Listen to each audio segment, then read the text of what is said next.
everyone. Good morning, good afternoon, good evening, wherever you are. At Leaders Speak, we are trying to understand the leader's journey. What are the hurdles they have faced and how they're trying to overcome? And today we have a special guest with us, Magda Chelly. She is a senior cybersecurity expert leading cyber advisory for Marsh Asia. Magda is a keynote speaker and an entrepreneur. She held several CISO roles. She's a strong activist for women in security. She founded Women on Cyber with its chapter in Singapore, supporting female professionals in the industry. She was a member of advisory board for the Executive Summit at Black Hat Asia.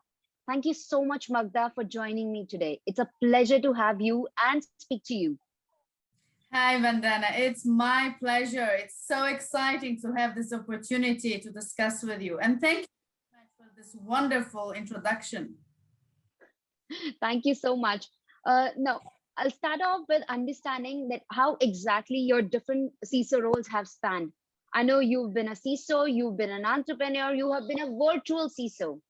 So what these roles are, and especially this virtual CISO, this word actually is very fascinating. So I want to know more about it. I have started from my very early career around a little bit of security, mostly IT, CRM, and that was something that, to be honest, wasn't my main passion. I was looking for something more. And while I was discovering a little bit of everything, I started to understand where my strengths are and my strengths were around cybersecurity, but that came much, much further around the journey. Now, what happened following different roles in my career, and especially across various countries, I lived actually in 5 countries, that helped me to understand not only the different cultures, but as well the business environments, the priorities for different companies. And that was a very important part or aspect in me taking leadership positions in the cybersecurity space and industry. So my first CISO role, I would say, was a little bit of a luck.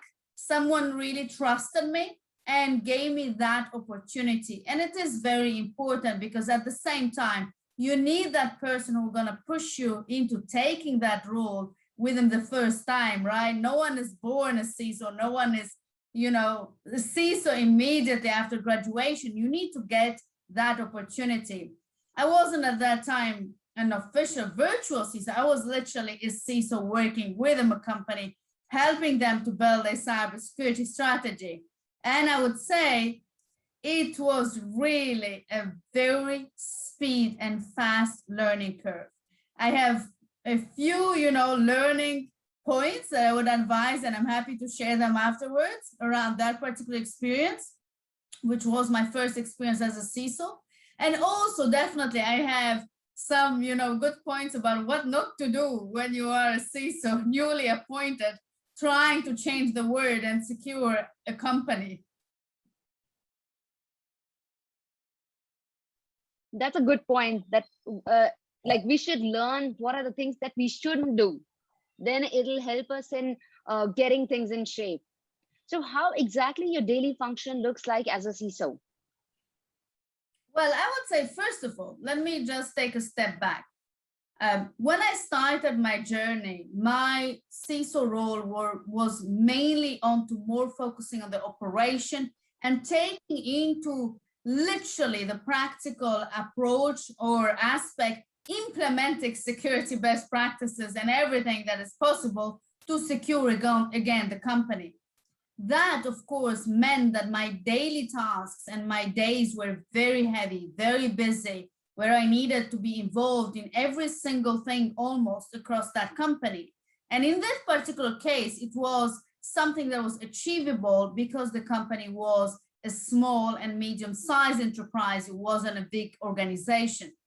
However, by doing that, I realized as well that I missed the point of the priority of CISO, which is not securing everything because that's not possible, but helping and enabling the business to continue its activities in the most or the best optimal secure way, mitigating the risk, but not trying to address them all because that wasn't an option at all. And it wasn't a possible achievable goal, especially if you're just starting to build a team within a company. So I'd say my first days with the first experience were very busy, were a little bit more hectic between different teams, trying to discuss with the different business stakeholders, helping them to understand why certain initiatives were really important, battling as well around some of the very common conflict of interest when it comes to deploying something or a new technology, while in practice, I will come and say, no, we need to add additional layers, additional steps before we will be able to roll out that particular solution. Now that changed pretty quickly because I realized that, of course, again, my CISO role wasn't about addressing every single thing, was about building the right strategy for the business to enable them to manage cyber risk. And that came only afterwards, after I understood a little bit further. And I got into these mistakes that I mentioned, like trying to fix everything, and trying to secure everything. That didn't really work. Now, when it comes to later stages in my career and how those days looked like, basically they were mostly focusing on ensuring that I had a very clear vision and roadmap, that I had regular communication with my business stakeholders and build that communication as an enabler for the security rather than, the policeman, which is sometimes or often perceived in organizations. That was very critical. Practically, what did it mean? It meant regular, again, meetings and catch up with the business stakeholders where I explained my strategy, I explained my vision. On the other side, of course, that was part of the governance, that was part of the strategy. But on this other side, it required as well me being involved into the operations, having a clear visibility and leading the operational teams into implementing the right things. As an example, vulnerability management and patch management was something that I was overlooking and very clearly not only being involved in that, not on the practical implementation, but onto the supervision of it, but as well into an advisory role. And what do I mean by advisory? I have realized as well with my particular second experience as a CISO that while I would help and support the colleagues to understand the vision and strategy, eventually share with them the standards, the changes in our processes and policies, they still needed support around very practical and operational things. So coming back to my example about patch management and vulnerability management, as a CISO, you might supervise that, and then you require from your teams to fix the findings and address those findings accordingly to your timeline. Now, what I think we sometimes miss as leaders in the cybersecurity space is, again, the fact that the teams might require your support and in the recommendations of fixes. So I very often ended up working with operational teams, including the infrastructure, including network, including even software engineering teams, to help them understand of how to address the findings. That, of course, meant that I needed to prepare myself, learn what they were doing, and help them learn themselves about how to help me. So there was a lot of collaboration and there was a lot of involvement into multidisciplinary learning, not only from cybersecurity, but trying to help those colleagues. That's from the operational point of view. And the last point where I was not literally daily tasks, but very important tasks were related to the reporting to the decision makers, the business stakeholders that had a say around the business, that had a say about their risk approach and why and how they would accept or not certain cyber risk.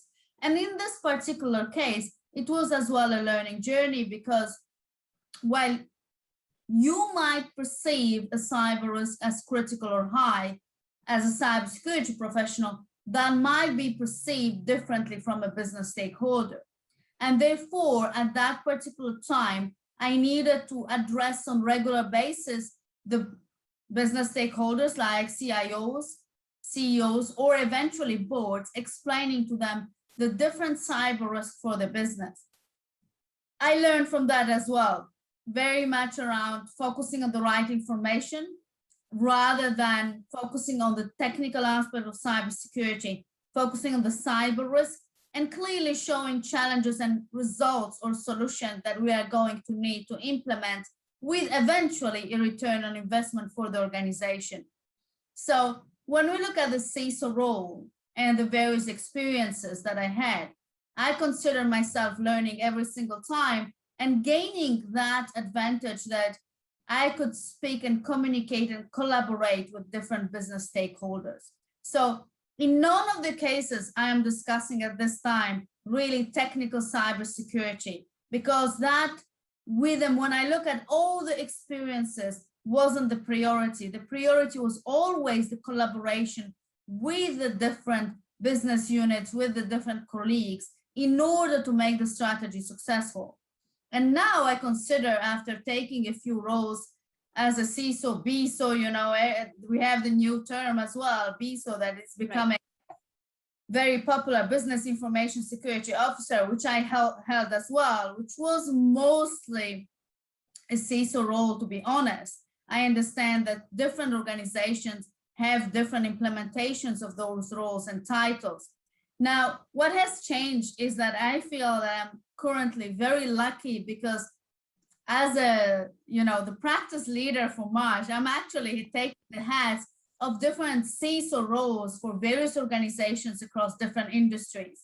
And that means that I will need to adapt on different, not only maturity level of the organizations, but as well on different industries and challenges. We're talking about, for example, a complex environment working with an OT and IT in the manufacturing industry that will have very different perspectives and opinions around cyber risk, comparing to, for example, a financial industry with a very heavy regulated requirements where they might be already not only used, but as well very much adapted to the requirement around cybersecurity and cyber risk in general.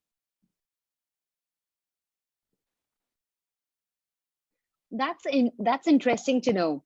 And for a new CISO who is just getting started, who has got a role, what are the few advices that you would like to share, some advices that you would like to share so that they can kickstart their journey as a CISO?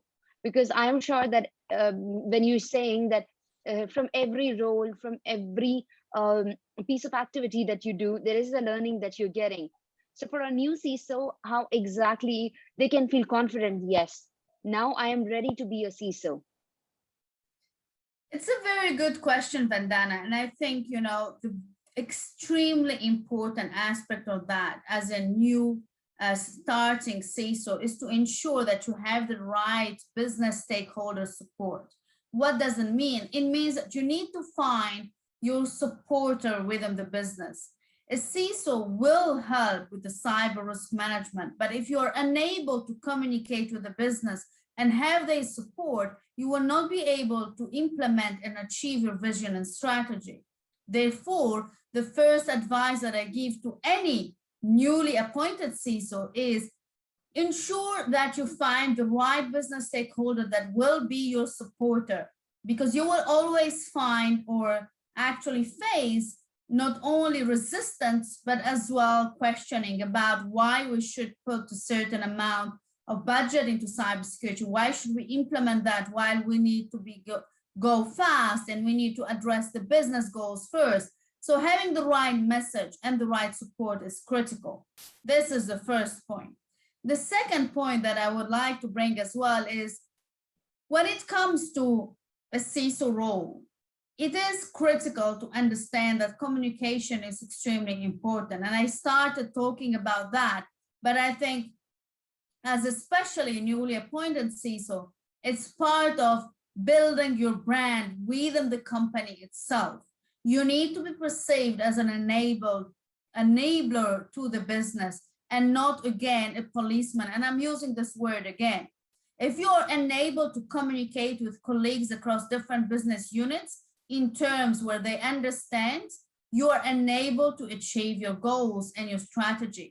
So this is the second point, communication, and ensuring that you are able to address the communication in a way that is understandable by other business stakeholders and not only by cybersecurity professionals.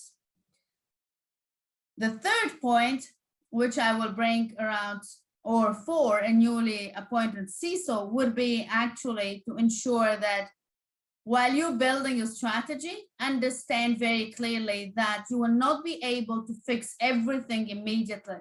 You might be appointed in a company that has a lower maturity level, and therefore you cannot just go there and say, oh, I'm going to fix everything. That's of course impossible. So have a very clear plan and address your quick wins immediately when possible within the first few months. Because for sure, if you are unable to address your critical and high risks quickly, you might end up with the consequences. And that leads me to the point that is very much related. Ensure as a new CISO that you have a very strong support around the incident response. Because again, you're coming in an organization, might have a different maturity level where you don't have first the capability to fix everything, and you don't have the visibility of everything either. So again, the point here or the conclusion, going to the board, bringing a list of threats, bringing some percentage of vulnerabilities will not help you in your journey as a CISO. Bringing clear visibility about cyber risk with the associated financial losses, eventually building your business case, why this is critical for the business to address, why this requires certain investment in tools, then will help the business to see the value into whatever you're doing in cybersecurity. Yeah, totally agree with you. Very rightly said that we need to strategize, we need to think broadly. And if we go and try and fix everything, there will things that will fail. So we have to think broadly, and we have to have a board buy-in, and we have to speak their language. It's so much important. And if we start pushing people to follow cybersecurity, it's the way you said it, policemen. We will be just doing the policeman job, but we need to be a contributor. We need to be a visionary who can actually take care of things and contribute in the vision that an organization has to be providing the right services at the right time without failing and being secure. So the data is secure. Absolutely, Vandana. Indeed. Thank you so much, Magda, for sharing wonderful insights. It was a pleasure to have you with us here. Thank you so much. Thank you.